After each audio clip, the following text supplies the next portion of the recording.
فرزند زہرا یہ حالات برے ہیں۔ کاشانۂ بصیرت ایک ایسا مکمل یوٹیوب چینل جس پر محروم بصارت کے لیے بالخصوص اور تمام افراد کے لیے بالعموم سینکڑوں کی تعداد میں اسلامی کتب دستیاب ہیں۔ لہذا گزارش ہے کہ آپ اپنی ذمہ داری نبھاتے ہوئے کاشانۂ بصیرت کو سبسکرائب کرنے کے ساتھ ساتھ بیل آئیکن کو پریس کیجیے تاکہ آپ علم کے حصول کے ساتھ ساتھ مذہب اہل بیت کی اشاعت میں بھی اہم کردار ادا کرتے رہیں۔ کاشانۂ بصیرت، کاشانۂ بصیرت، کاشانۂ بصیرت۔ فرزند زہرا یہ حالات برے ہیں۔ بسم اللہ الرحمن الرحیم، اللہم صلی علی محمد وآل محمد وعجل فرجہم۔ السلام علیکم معزز سامعین کرام، کاشانۂ بصیرت کے پلیٹ فارم پر میں آپ کے لیے پڑھ رہی ہوں حسین شناسی جیسی خوبصورت کتاب جس کے مؤلف ہیں آیت اللہ محمد یزدی۔ آج اس کتاب کا 10واں حصہ لے کر میں آپ کی خدمت میں حاضر ہوں، جس کی ابتدا ہم کریں گے صفحہ نمبر 172 سے۔ آئیے مطالعے کا آغاز کرتے ہیں۔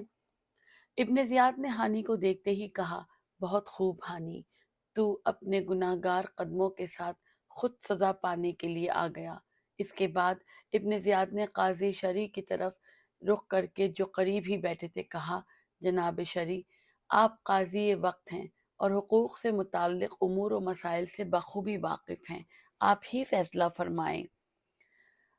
میں ان جناب کی شخصیت اور زندگی کی حفاظت کے لیے کام کر رہا ہوں اور یہ میرے قتل کا منصوبہ بناتے ہیں۔ ہانی نے کہا، جناب گورنر، مجھے معاف فرمائیں، یہ آپ کیسا الزام میرے سر تھوپ رہے ہیں؟ نہ بندہ اس طرح کے خیالات رکھتا ہے اور نہ آدم کشی کے کسی معاملے میں میرا کوئی دخل ہے۔ ابن زیاد نے ہانی کی بات کاٹتے ہوئے کہا، جناب، آپ یہ سمجھتے ہیں کہ ہم کوئی خبر نہیں رکھتے؟ آپ کی تمام خفیہ سرگرمیوں کی اطلاع ہمیں ملتی رہی ہے۔ ان خفیہ تنظیموں کا کیا مطلب ہے؟ یہ کیا کام ہیں جو آپ کے دولت خانے میں انجام پاتے ہیں؟ یہ کون سے منصوبے ہیں جو آپ کی سرپرستی میں تیار ہوتے ہیں؟ ہمیں آپ کے اس کاروبار کی چھوٹی چھوٹی باتوں کا بھی علم ہے۔ آپ نے مسلم کو اپنے گھر میں پناہ دے رکھی ہے اور آپ حسین علیہ السلام کے نام پر لوگوں سے بیعت لیتے ہیں، اور آپ نے اپنے اطراف واقع گھروں میں اسلحہ اور لشکر جمع کر رکھا ہے۔ آپ میرے قتل کا منصوبہ بناتے ہیں۔ آپ یہ سمجھتے ہیں کہ ہم ان باتوں کو بے نقاب نہیں کر سکتے؟ ہانی نے بڑی سنجیدگی کے ساتھ جواب دیا، آپ جن باتوں کا ذکر فرما رہے ہیں ان سے میں ذرا بھی واقف نہیں ہوں۔ یقیناً لوگوں نے آپ کو غلط باور کرایا ہے۔ ابن زیاد نے سخت ناراض ہو کر پھر کہا، ہمیں پوری اطلاع ہے، لوگوں نے ہم سے غلط نہیں بیان کیا ہے، تم غلط بول رہے ہو۔ ہانی نے پھر انکار کیا۔ اس تکرار اور اصرار نے عبید اللہ کو غضبناک کر دیا اور اس نے پکار کر کہا، موقل کہاں ہے؟ یہاں آ، اب ہم دیکھتے ہیں کہ ہانی کیا کہتا ہے۔ ہانی نے جب موقل کا نام سنا تو وہ پوری بات سمجھ گیا اور اسے معلوم ہو گیا کہ موقل دراصل جاسوس اور ابن زیاد کے جاسوسی نظام کا ایک کار پرداز تھا۔ چند لمحوں بعد ہی موقل حاضر ہوا اور اس نے اپنی رپورٹوں کا اعادہ کیا۔ ہانی نے دل میں سوچا، اب انکار کی کوئی گنجائش باقی نہیں رہی ہے، بہتر ہے کہ سارے معاملے کو بلا کم و کاست بیان کر دیا جائے۔ یہ سوچ کر ہانی نے کہا، میں نے مسلم کو دعوت نہیں دی تھی، وہ خود میرے گھر آئے تھے، لیکن ان کے ساتھ اپنے تعلقات کی بنا پر میں نے یہ مناسب نہ سمجھا کہ ان خطرناک حالات میں انہیں واپس بھیج دوں، اور ان کی سرگرمیاں جیسی کچھ ہیں ان سے آپ بخوبی واقف ہیں، لیکن میں آپ کو یقین دلاتا ہوں کہ خود میرے دل میں کوئی برا ارادہ نہیں رہا ہے۔ میں اس بات کے لیے تیار ہوں کہ ابھی جا کر انہیں اپنی ذمہ داری سے باہر کر دوں اور ان سے درخواست کروں کہ وہ میرے گھر سے چلے جائیں۔ ابن زیاد نے کہا، کیا خوب، اب تم اعتراف کر رہے ہو اور پھر میرے خلاف کوئی نیا پلان بنا رہے ہو۔ میرے لیے اس وقت تک تمہیں آزاد کرنا ممکن نہیں ہے جب تک کہ تم مسلم کو میرے حوالے نہ کر ڈالو۔ ہانی نے جواب دیا، یہ بات ممکن نہیں ہے۔ کیا میں اپنے مہمان کو تمہارے حوالے کر دوں تاکہ تم اسے قتل کر ڈالو؟ ابن زیاد نے کہا، خدا کی قسم اسے تم میرے حوالے کر دو گے؟ ہانی نے کہا، خدا کی قسم میں اسے ہرگز تمہارے حوالے نہیں کروں گا۔ گورنر شیطان کے روپ میں، یہ ہے ہماری اگلی ہیڈنگ۔ آئیے پڑھتے ہیں۔ یہ بحث طویل ہو گئی۔ اس موقع پر ابن عمر باہلی نے کہا، امیر مجھے اجازت دیجیے، میں ہانی سے کچھ باتیں کرنا چاہتا ہوں اور مجھے یقین ہے کہ وہ راضی ہو جائے گا۔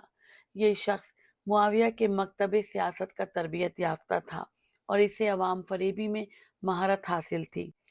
اسے اجازت مل گئی اور وہ ہانی کے قریب آ کر بیٹھ گیا اور اپنے مکتب سیاست کی عوام فریبانہ باتیں شروع کر دی۔ جناب ہانی، ابن زیاد مسلم کے لیے کوئی برا ارادہ نہیں رکھتے۔ مسلم کے تو ان سے خاندانی روابط ہیں۔ انہیں اذیت دینا یا ان کی شان میں کوئی جسارت کرنا مقصود نہیں ہے۔ اصل مقصد صرف یہ ہے کہ آتش جنگ و خون ریزی کو خاموش کر دیا جائے۔ آپ بھی اس بات کو پسند نہ فرمائیں گے کہ ایک معمولی بات کے لیے خون خرابہ ہو۔ جناب ہانی، آپ کا ضد کرنا خود آپ کے مرتبے کے لیے اور آپ کے خاندان کے لیے نقصان دہ ہے۔ عین ممکن ہے کہ آپ کی زندگی کے لیے خطرہ پیدا ہو جائے۔ یہ کوئی اہم بات نہیں ہے، آپ مسلم کو حوالے کر دیں، فتنہ ختم ہو جائے گا۔ میں آپ کو یقین دلاتا ہوں کہ مسلم کی شان میں ذرا سی بھی جسارت نہیں کی جائے گی کو جا کے اسے قتل کر دیا جائے۔ مسلم کے حوالے کرنے سے نہ آپ کی دنیا کو کوئی نقصان پہنچے گا اور نہ آخرت کو۔ دنیاوی نقطۂ نظر سے تو یہ بات ہوگی کہ آپ نے اسے حکومت کی تحویل میں دیا ہے، اور آخرت کے نقطۂ نظر سے یہ بات آپ کے لیے اطمینان بخش ہوگی کہ وہ قتل نہیں کیا جائے گا۔ اس لیے آپ کی ذمہ داری جواب دہی نہیں ہوگی۔ ابن عمر باہلی کی عوام فریبانہ باتیں جب یہاں تک پہنچی تو ہانی کو غصہ آیا۔ ہانی ایک روشن ضمیر انسان تھا، وہ بیدار مغز تھا اور وہ یزید کی حکومت کے مکر و فریب سے بخوبی واقف تھا۔ اس نے پوری سختی کے ساتھ بآواز بلند کہا، یہ تو کیسی باتیں کرتا ہے؟ مسلم کے حوالے کرنے سے تو میری دنیا اور آخرت دونوں برباد ہو جائیں گے۔ یہ کام تو دونوں جہان میں میری صلح و فلاح کے خلاف ہے۔ یہ کیسے ہو سکتا ہے کہ میں مسلم کو تمہارے ہاتھ میں دے دوں اور تمہارے ہاتھوں اسے قتل کروا دوں اور خود زندہ رہ جاؤں؟ میرا قبیلہ اور میرے دوست بہت ہیں، اگر میرا کوئی ساتھی بھی باقی نہ رہے تب بھی میں اسے تمہارے حوالے نہیں کروں گا، بجز اس کے کہ میں خود اس کی راہ میں مارا جاؤں۔ جب بحث اس حد تک پہنچ گئی تو ابن زیاد نے بڑی بے شرمی کے ساتھ مداخلت کرتے ہوئے کہا، جناب ہانی، خدا کی قسم اس کے سوا کوئی چارہ نہیں کہ آپ مسلم کو میرے حوالے کر دیں یا میں آپ کا سر قلم کر دوں۔ ہانی نے جواب دیا، میں مسلم کو تو تیرے حوالے نہیں کروں گا، لیکن میرا قتل کرنا تجھے بہت مہنگا پڑے گا۔ ابن زیاد نے غصے سے کہا، تو مجھے دھمکی دیتا ہے؟ اور پھر مغلوب الغضب ہو کر اس نے اپنی چھڑی سے ہانی کے سر اور چہرے پر ضربیں لگانی شروع کر دی اور اس قدر آپے سے باہر ہو گیا کہ ایک شخص سے تلوار لے کر اس جگہ ہانی کو قتل کرنے کے لیے بڑھا۔ نقطہ نمبر 1۔ آئیے وضاحت پڑھتے ہیں۔ ایک ظالم حکومت کے گورنر کا سلوک ملاحظہ کریں اور اس پر نفرین کریں۔ اس موقع پر دوسروں نے مداخلت کر کے تلوار اس کے ہاتھ سے لے لی اور ہانی کو خون آلود چہرے کے ساتھ ایک دوسرے کمرے میں بٹھا دیا اور ایک سپاہی کو اس کی نگرانی کے لیے مقرر کر دیا۔ جب بات اس انتہا تک پہنچ گئی تو ہانی کے بھتیجے اسما بن خارجہ نے سخت ناراض ہو کر کہا، گورنر صاحب، ان مکاریوں کا کیا مطلب ہے؟ آپ نے تو یہ کہا تھا کہ ہم ہانی کو آپ سے ملاقات کے لیے لائیں اور آپ نے اس کا بڑے احترام کے ساتھ ذکر کیا تھا، لیکن اب آپ نے اس کے برعکس معاملے کو اس حد تک خراب کر دیا ہے۔ ابن زیاد نے برہم ہو کر کہا، فضول باتیں نہ کرو، خاموش رہو، ہم ہر شخص کو پہلی فرصت میں اس کے کیے کی سزا دے دیتے ہیں۔ زیادہ دیر نہ گزری کہ ہانی کے خسر عمر بن حجاج نے اپنے ہم قبیلہ لوگوں کی بڑی جمعیت کے ساتھ مسلح ہو کر گورنر ہاؤس کا محاصرہ کر لیا اور سب شور کرنے لگے، کب ہمارے بزرگ رہبر اور سردار کو تم قتل کرتے ہو، ہم تمہارے ایک آدمی کو بھی زندہ نہیں چھوڑیں گے، یہاں تم حکومت معاویہ کی ہیلا گری کو رائج کرنا چاہتے ہو۔ ان نعروں نے ابن زیاد کو سخت مضطرب کر دیا اور اس نے قاضی شورا کی طرف رخ کر کے کہا، آپ کی بات زیادہ اثر رکھتی ہے، آپ جائیں، پہلے ہانی کو دیکھیں اور پھر لوگوں کو بتائیں کہ وہ زندہ ہے۔ کسی نے اس کی شان میں کوئی جسارت نہیں کی ہے اور وہ پورے احترام کے ساتھ ہماری نگرانی میں ہے، اس طرح آپ اس ہجوم کو منتشر کر دیں۔ قاضی شرح نے بڑی عجلت کے ساتھ ہانی سے ملاقات کی۔ ہانی کی حالت اچھی نہیں تھی، اس کے چہرے اور ناک سے بہت زیادہ خون بہہ گیا تھا اور اس نے کمزوری کی حالت میں کہا، کیا میرا قبیلہ مر گیا ہے؟ کیا مسلمانوں کو معلوم نہیں ہے اور کیا کوفی بے خبر ہیں کہ اس ظالم آدمی نے میرے ساتھ کیا کیا ہے؟ اگر ان میں سے 10 آدمی بھی یہاں آ جائیں تو وہ مجھے رہا کرا سکتے ہیں۔ شرح نے اس کا کوئی جواب نہ دیا اور باہر آ کر اس نے لوگوں سے کہا، آپ لوگ اس قدر شور اور ہنگامہ کیوں کر رہے ہیں؟ یہاں کیوں جمع ہو گئے ہیں؟ آپ کی بات امیر تک پہنچائی گئی، انہوں نے مجھے حکم دیا کہ میں ہانی سے ملاقات کروں اور اس کے حال سے آپ لوگوں کو آگاہ کروں۔ آپ کو معلوم ہونا چاہیے کہ ہانی زندہ ہے، بلا وجہ آپ تک غلط باتیں پہنچائی گئیں۔ ہانی امیر کے نزدیک قابل احترام ہے، اس کا تعلق بزرگ شخصیتوں میں سے ہے۔ آپ لوگ منتشر ہو جائیں اور اپنے اپنے کام میں مصروف ہو جائیں۔ ہانی کے خسر نے جب یہ سنا کہ ہانی زندہ ہے تو اس نے لوگوں کو منتشر ہونے کی ہدایت کی اور اس سے زیادہ دباؤ ڈالنے کو اس نے مناسب نہ سمجھا۔ نقطہ نمبر 1، افسوس ہے اس جماعت پر جس کے مشیر ایسے بزدل اور ڈرپوک ہوں کہ وہ چھوٹے خطرے کا راستہ نہیں روکتے، یہاں تک کہ کام زیادہ نازک اور بے قابو ہو جاتا ہے۔ لوگ منتشر ہو گئے۔ ابن زیاد نے جب یہ دیکھا کہ ہنگامہ ختم ہو گیا ہے تو وہ دوبارہ اپنی سخت سیاست کے پیچھے چل پڑا اور ایک حفاظتی دستہ کے ساتھ مسجد میں آیا اور ممبر پر پہنچ کر اپنی پچھلی باتوں کی تکرار کرنے لگا۔ اس نے کہا، لوگوں، خوف کرو اور امیر کے فرمان کی مخالفت نہ کرو اور خود کو ہلاکت و ذلت سے دوچار نہ کرو۔ مخالفین کی سزا لازماً قتل ہے اور جو لوگ یہاں آ کر سر تسلیم خم کریں گے ان کا عذر قبول کر لیا جائے گا ورنہ ان کا تعاقب کیا جائے گا۔ ابن زیاد کی باتیں ختم ہو گئیں، ابھی وہ ممبر سے نہیں اترا تھا کہ لوگوں نے بتایا مسلم بن عقیل مسجد کی طرف آ رہے ہیں۔ ابن زیاد تیزی سے گورنر ہاؤس کی طرف روانہ ہو گیا، اپنے معززین اور طرفداروں کی بڑی تعداد کو جمع کر لیا اور دارالامارہ کے تمام دروازے بند کرنے کا حکم دیا۔ اگلی ہیڈنگ ہے انقلاب کوفہ کی آخری موج۔ مسلم بن عقیل کو جب ہانی کے حالات کا علم ہوا تو انہوں نے منادی کو حکم دیا کہ وہ عام اعلان کر دے تاکہ تمام طرفدار جمع ہو جائیں۔ پہلی اور دوسری آواز ہی میں 4000 افراد جو اطراف کے گھروں میں آمادہ و تیار تھے جمع ہو گئے اور جلد ہی مسجد اور اطراف کی گلیاں ان لوگوں سے بھر گئیں۔ مسلم نے ہر قبیلے کے لیے ایک سربراہ مقرر کر دیا اور منظم طریقے پر وہ گورنر ہاؤس کی طرف چل پڑے اور ابن زیاد کے لیے سخت مشکل پیدا کر دی۔ نقطہ نمبر 1، یہاں بنیادی خرابی یہ تھی کہ دوسروں کی مداخلت کا اثر قبول کر کے اور اصل ہدف سے نظریں ہٹا کر اور معاملے کو معمولی ظاہر کر کے ہانی کی حمایت میں نعرے بلند کیے گئے۔ باقی اگلے صفحے پر۔ منظم طریقے پر وہ گورنر ہاؤس کی طرف چل پڑے اور ابن زیاد کے لیے سخت مشکل پیدا کر دی۔ اس موقع پر ابن زیاد نے اپنے ترکش کا آخری تیر چلا دیا اور سیاست سے یعنی لڑاؤ اور حکومت کرو کی پالیسی سے استفادہ کر کے اپنا مقصد حاصل کر لیا۔ اس نے ان معززین کو جو وہاں موجود تھے طلب کیا اور قوم و قبیلے کی مناسبت سے ان میں سے ایک ایک کو گورنر ہاؤس سے باہر بھیجا تاکہ وہ اپنے گندے پروپیگنڈے سے کام لے کر اور جیسی بھی باتیں مناسب سمجھیں بنا کر لوگوں کو منتشر کر دیں۔ البتہ ان سب کو ابن زیاد نے یہ ہدایت کی کہ وہ لوگوں کو شام کے لشکر اور حکومت معاویہ اور یزید کی فوجی طاقت سے ضرور ڈرائیں۔ ان خوش آمدی اور چاپلوس طرفداروں نے جو چند لقموں لقموں کے عوض ہر ذلت و خواری کے لیے آمادہ رہتے ہیں اور ہر غلط کام انجام دینے کے لیے تیار ہو جاتے ہیں۔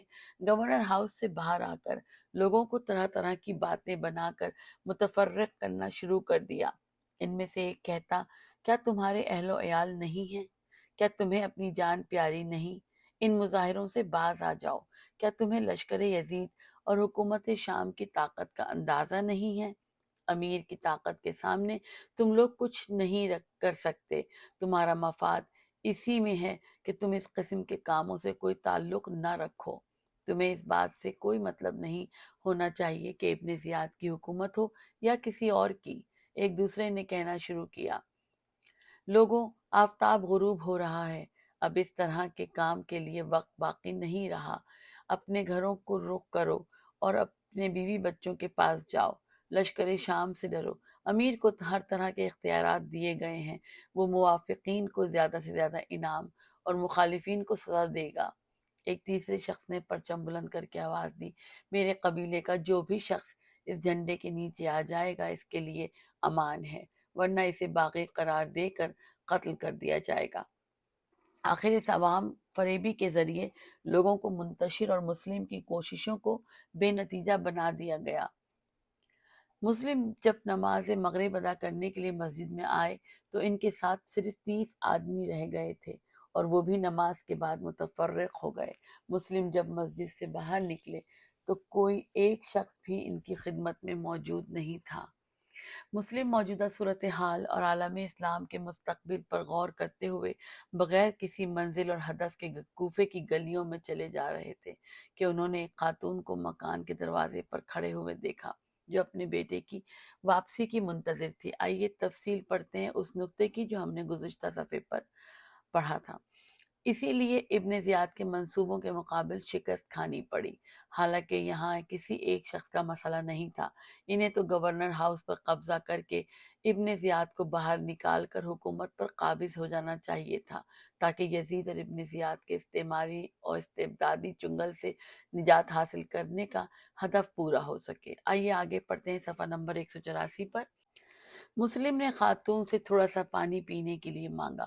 اس خاتون نے بڑے ادب سے جواب دیا اور گھر کے اندر جا کر پانی لے آئی اور مسلم کو پیش کیا۔ مسلم نے پانی پینے کے بعد برتن واپس کر دیا۔ خاتون گھر میں گئی اور برتن رکھ کر دوبارہ دروازے پر آئی اور دیکھا کہ یہ اجنبی شخص دیوار سے ٹیک لگائے بیٹھا ہے اور کسی گہری سوچ میں ڈوبا ہوا ہے۔ خاتون نے کہا، جناب، آپ کیوں اپنے گھر نہیں جاتے؟ کیا آپ کو شہر کے حالات کی خبر نہیں؟ یہاں بیٹھنا آپ کے لیے سود مند نہیں ہے اور اصولاً میں اس کو پسند نہیں کرتی کہ آپ میرے گھر کے دروازے پر بیٹھیں۔ مسلم فوراً اپنی جگہ سے یہ کہتے ہوئے اٹھے، یہاں میرا نہ کوئی گھر ہے نہ ٹھکانہ۔ محترم خاتون جس کا نام تووا تھا ان کے منہ سے بات لیتے ہوئے بولی، کیا آپ کوفہ کے شہری نہیں ہیں؟ جواب ملا، نہیں، میں مسلم بن عقیل ہوں۔ حیرت ہے، آپ مسلم بن عقیل ہیں؟ تشریف لائیے، تشریف لائیے، ہمارا یہ گھر آپ ہی کا گھر ہے، ہمارا یہ گھر آپ کے لائق تو نہیں ہے۔ یہ کلمات کہتے ہوئے محترم خاتون نے مسلم بن عقیل کے گھر کے اندر رہنمائی کی اور انہیں ایک حجرے میں پہنچا دیا جو اہل خانہ کی رہائش کے کمرے سے دور تھا۔ کمرہ میں ایک مختصر سا فرش بچھا ہوا تھا۔ تو وہ آپ کے لیے کھانا لے آئی اور ضرورت و آرام کا سامان فراہم کر دیا۔ لیکن تووا نے دیکھا کہ مسلم سخت بے چین و مضطرب ہیں اور کھانا کھانے اور آرام کرنے کے بجائے وہ عبادت میں مصروف ہیں اور کسی خاص فکر میں ڈوبے ہوئے ہیں۔ زیادہ دیر نہ گزری تھی کہ اس خاتون کا فرزند بھی آ گیا اور اسے معلوم ہو گیا کہ کوئی مہمان گھر میں آیا ہوا ہے۔ ماں نے بیٹے کے سخت اصرار پر قسم دے کر بتایا، مسلم آج رات ہمارے مہمان ہیں۔ اس حال میں مسلم نے اپنی زندگی کی آخری رات بسر کی اور اس صبح سعادت کا استقبال کیا جو 9 ذی الحجہ 60 ہجری کا آمد کا پتہ دے رہی تھی۔ لوگوں کے منتشر ہو جانے اور نماز مغرب کا وقت گزرنے کے بعد ابن زیاد نے دیکھا کہ مسلم کے طرفداروں کی کوئی آواز اس کے کانوں میں نہیں پہنچ رہی ہے۔ اس نے حکم دیا کہ تحقیق کرو کہیں وہ لوگ مسجد میں نہ موجود ہوں۔ یا گورنر ہاؤس کے اطراف مورچہ جما کر نہ بیٹھے ہوں۔ اچھی طرح اطمینان کرنے کے بعد ابن زیاد مخصوص دروازے سے محافظوں اور طرفداروں کی ایک جماعت کے ساتھ مسجد میں آیا اور منادی کو حکم دیا کہ وہ لوگوں کو پکارے اور بتائے کہ جو بھی نماز عشاء کے لیے مسجد میں آئے گا اسے امان حاصل ہوگی۔ زیادہ دیر نہیں گزری کہ مسجد لوگوں سے بھر گئی۔ ابن زیاد نماز کے لیے کھڑا ہوا۔ پہلی صف اس کے محافظوں اور طرفداروں پر مشتمل تھی اور انہی لوگوں نے اس کے ساتھ نماز پڑھی۔ نماز کے بعد وہ منبر پر گیا اور انہی باتوں کی تکرار کی جو وہ پہلے کئی بار کہہ چکا تھا۔ پھر وہ اس نقطے پر پہنچا اور کہنے لگا، حضرات، آپ نے دیکھا کہ مسلم یہاں آیا اور پھر اس نے کیسا اختلاف اور فتنہ برپا کیا۔ الحمدللہ اب یہ فتنہ خاموش ہو گیا ہے۔ پھر اس نے شہر کے کوتوال حسین بن نمیر کی جانب رخ کیا اور کہا، افسوس اس حالت پر اگر مسلم کوفہ سے نکلنے میں کامیاب ہو جائے۔ تم شہر کے تمام دروازوں کو کنٹرول کرو۔ جناب حسین، میں نے تمہیں شہر کے تمام لوگوں کی زندگی اور ان کے گھروں پر اختیار دیا ہے۔ تمہارا کام یہ ہے کہ مسلم کو تلاش کر کے اسے ہمارے حوالے کرو۔ اور پھر اس نے مزید تنبیہ کی، افسوس ہے اس شخص پر جس کے گھر میں مسلم ہو اور وہ ہمیں اطلاع نہ دے۔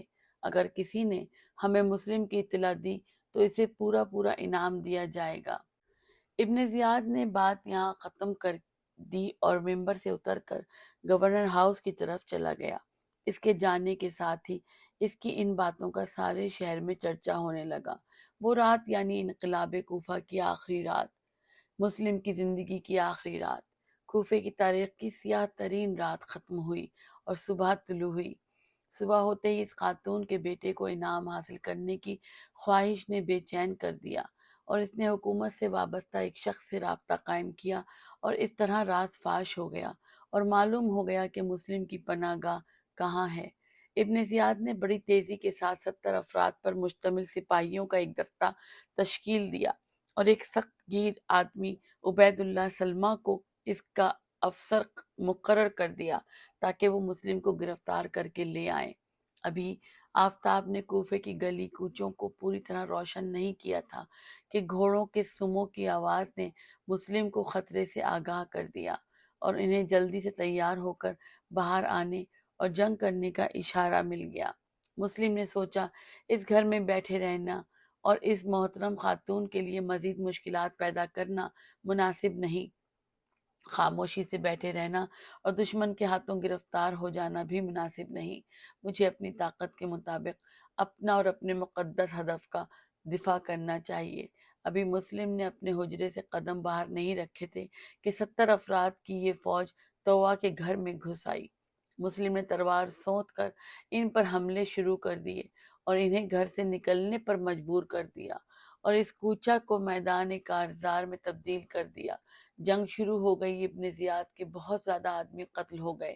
آخر پھر اسی مکر و فریب سے کام لیا گیا، یعنی مسلم سے امان دینے کے وعدے کر کے انہیں گرفتار کر لیا گیا اور قیدی کی حیثیت سے گورنر ہاؤس لایا گیا۔ ابن اشعث نے مسلم کی گرفتاری کے واقعہ اور اس کی تفصیلات سے ابن زیاد کو آگاہ کیا اور اس نے بتایا کہ کس طرح امان دینے کی تدبیر کامیابی کا سبب بنی۔ ابن زیاد نے کہا، میں نے تمہیں اس کی گرفتاری کے لیے مقرر کیا تھا لیکن تم نے بلا وجہ اسے امان دے دی۔ وہ یقیناً قتل کیا جائے گا۔ پھر اس نے مسلم کی طرف متوجہ ہو کر کچھ بے ربط باتیں کی اور مسلم سے پوچھا، مسلم، تم یہ کیسی کاروائیاں کر رہے ہو؟ تم نے اختلاف پیدا کیا ہے، مسلمانوں کے عصائے قوت کو توڑنے کا سبب بن رہے ہو، تم نے مسلمانوں کے اندر ایک فتنہ برپا کر دیا ہے۔ مسلم نے اس کی ہر زہ سرائی کا جواب دیتے ہوئے کہا، ہم فتنہ اور اختلافات پیدا کرنے والے لوگ نہیں ہیں۔ وہ معاویہ اور تیرا باپ تھا جو ان باتوں اور کاموں کے اہل تھے۔ یہ گفتگو ہوتی رہی۔